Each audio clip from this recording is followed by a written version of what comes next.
October 27th, 1962. At the bottom of the Caribbean Sea, a Soviet submarine is surrounded. No contact with Moscow for days.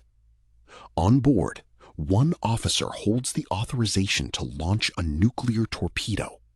He only needs 2 more men to agree. One says yes. The other hasn't decided yet.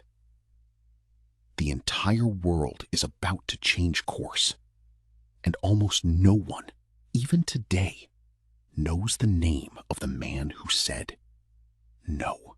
5 days earlier, President Kennedy revealed it to the world. The Soviet Union had installed nuclear missiles in Cuba, just 90 miles from Florida. The United States responded with a naval blockade. For days, the world held its breath.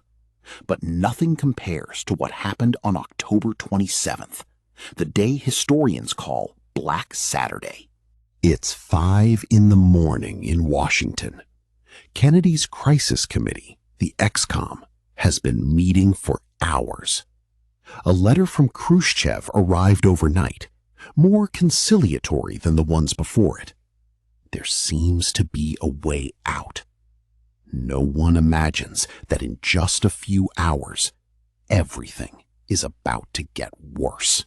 At 9 in the morning, a second message arrives from Moscow, harsher than the first. It demands that the U.S. withdraw its own missiles from Turkey in exchange for withdrawing from Cuba. Kennedy's team notices something troubling. Khrushchev may no longer be the only one making the decisions. At the same time, on the other side of the world, an American U-2 spy plane strays off course during a routine flight and accidentally enters Soviet airspace near Alaska. Soviet fighter jets scramble to intercept it. For several minutes, no one in Washington knows if this is a mistake or the start of an attack. At noon, over Cuba, a second U-2, piloted by Major Rudolf Anderson, carries out a reconnaissance mission. Soviet commanders on the ground, without direct authorization from Moscow, decide to act on their own. A surface-to-air missile is fired. Anderson's plane is hit. He is killed, the only direct combat casualty of the entire crisis. In Washington, the news lands like a shockwave.